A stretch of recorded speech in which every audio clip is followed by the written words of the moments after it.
The new faces and the new vision for the Gibraltar FA, I would say, would be to sort of be prepared or in a position where we can now approach and properly tackle what lies ahead.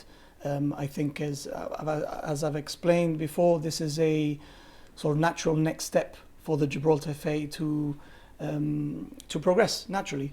So I would say in the immediate or short term, I would say our aim is to better engage the community, to better engage our stakeholders, so our clubs, our players, and our league, and work together to improve areas of football which at the moment perhaps have not been addressed as they should have.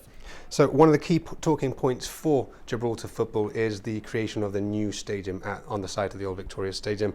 How is Gibraltar football going to cope while the works are underway? Well, it's something we're looking at the moment. Hopefully we expect Lathbury Stadium to be ready very soon, and certainly before the commencement of the next season. We are looking at Lathbury as our primary location for this, and there's also the Europa Point Stadium, which we're in talks with all respective parties to share the use of the facilities collectively. So in principle, that's how we expect to cope. I mean, as you know, we have over 1,000 kids playing football. We have 12 senior teams. We have 8 or 10 intermediate teams. We have 3 or 4 women's teams. We've got futsal teams. So there is a lot of demand, and but we're confident that we will be able to cater for sort of the limited use of facilities going forward.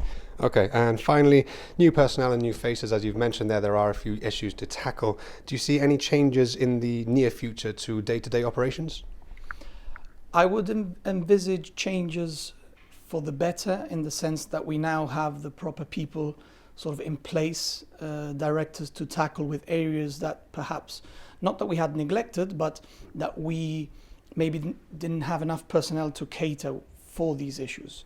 You know, the operations director, for example, can now deal with aspects of day-to-day running of the office, operational aspects on staff, maybe on the league, on clubs, these types of things that used to take up a lot of our time and sort of consume us so much that we couldn't spend it on the bigger issues.